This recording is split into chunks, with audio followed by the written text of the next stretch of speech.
Hello everyone. Okay, so I've just come across this video. I've seen it for about 30 seconds or something. I've seen a bit of piss taking in it, so it could be a total joke. Might have a little bit of decent stuff in it, so let's have a look. Anyway, it's this one here.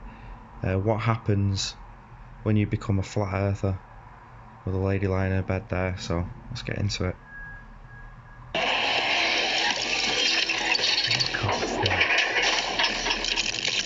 Do one. Oh, hey there. I'm Summer Lowen, and this is what happens when you become a flat earther.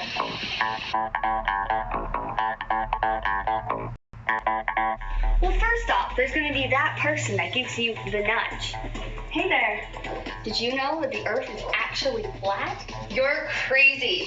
Well, you have to know it. I know that it's flat. Well, you could just be living on the flat bit. You don't know how far it extends. What shape? It could be any fucking shape. It could be absolutely anything. You have to be open to any idea. And that's the whole thing. If you're going out there speaking to people, you're encouraging them to be open-minded and critical in their own being. So you're not going over there telling them, hey, did you know this? It's a bit insulting. You know, the things that are known are self-evidently true. And you're assuming that that individual hasn't gone through that internal process to work out what they actually do know. Some people are more intellectually honest than you. So you should be starting with a humble outlook and asking a question maybe to trigger a thought rather than going up to people telling them what you know and what they should know.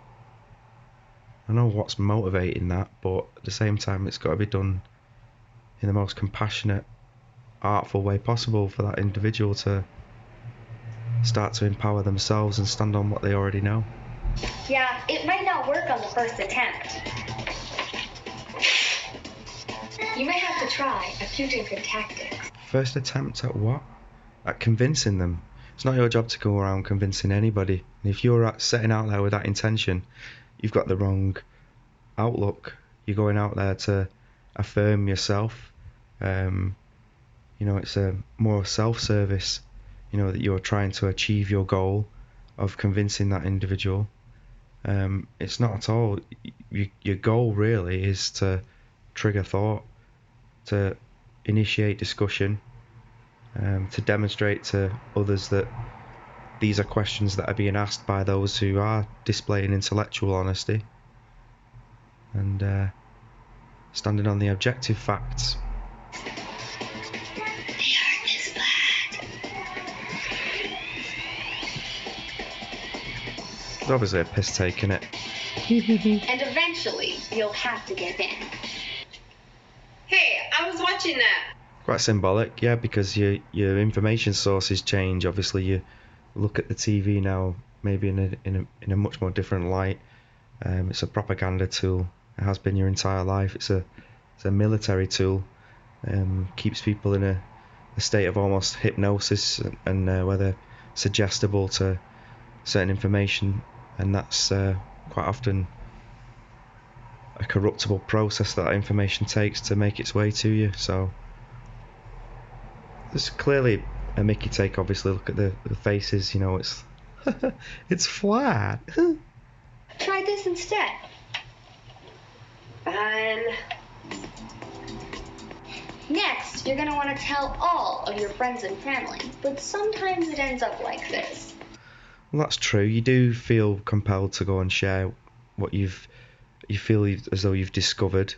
Initially, that was the case for me, and now I went off and spoke to trusted family members about all sorts of crazy shit about there being a dome and an ice wall and there's God being hidden, and because I was still attuned with the religious ideas at the time.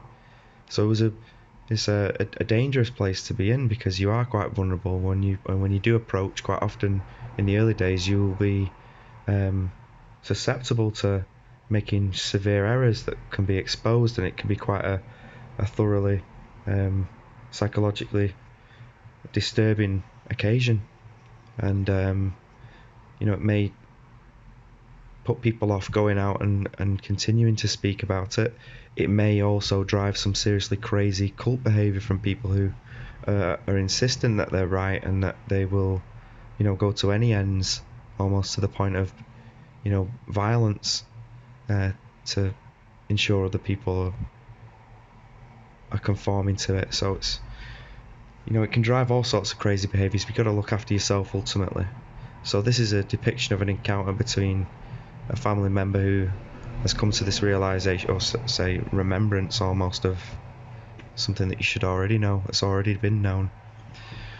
And you're going up to a family member, in this case a grandma, a little girl there, and you're going to try and share that information with them. So see how it's delivered. Grandma, I was looking into it. I think the earth is flat. Oh, shh.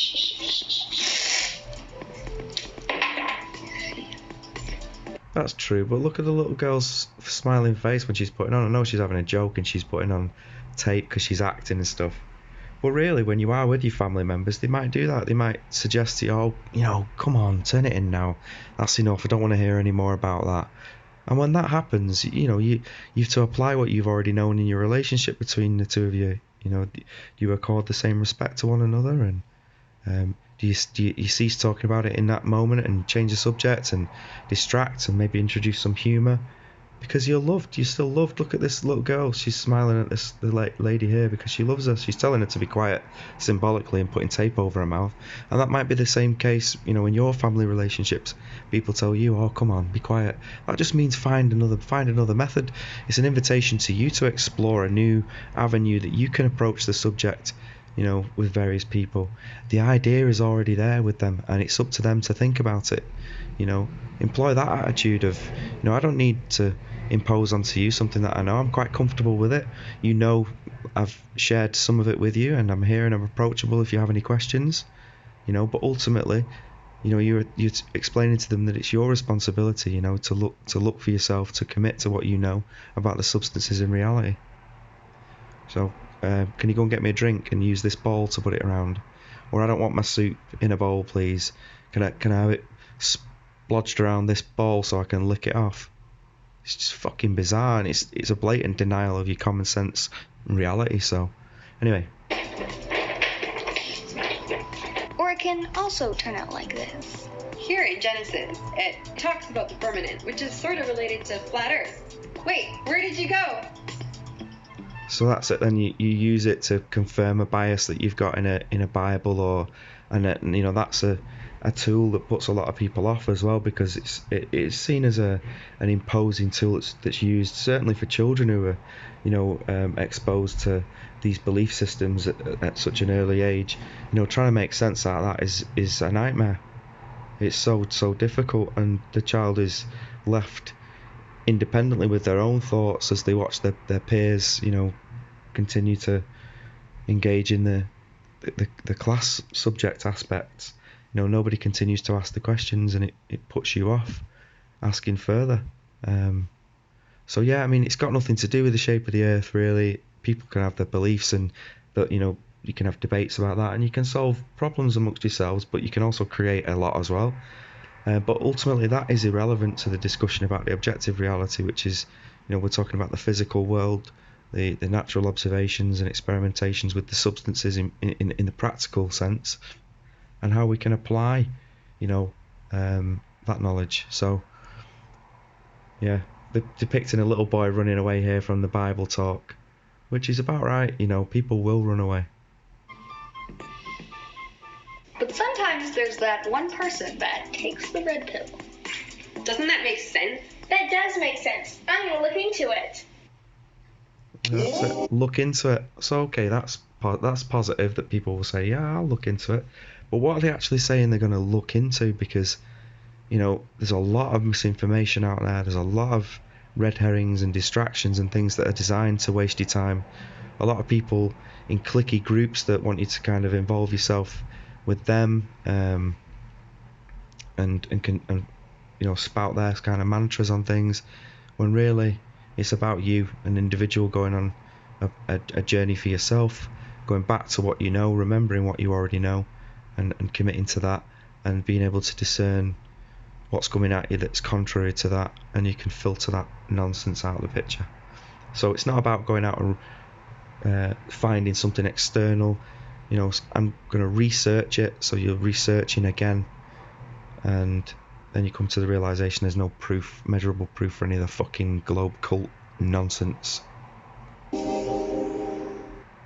are other hard hardships that come along with this crazy belief.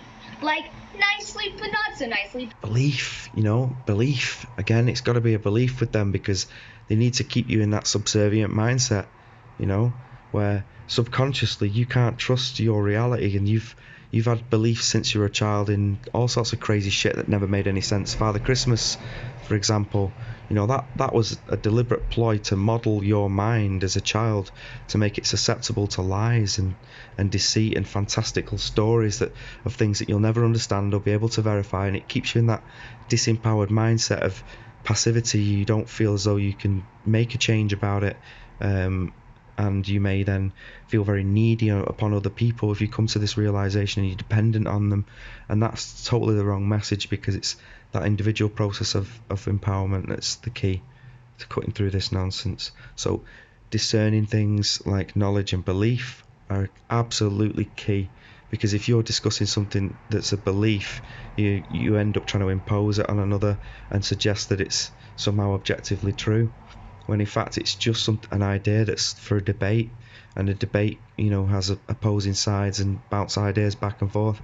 But when it comes to the objective world, it's only a discussion, and people who say they've had this realization for years are still misrepresenting objective reality for something that can be debated. It's either a sign of their utter confusion and being completely distracted with nonsense, because they're lacking the very basic tools of empowerment to cut through some of the very simple layers of this scam.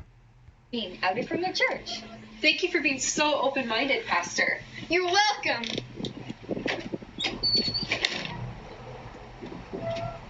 But at the end of the day, you always have Jesus, the online Flat Earth community, and your family.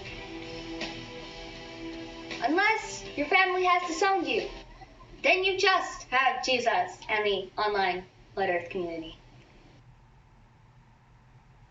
Thank you for watching. Don't get triggered by that.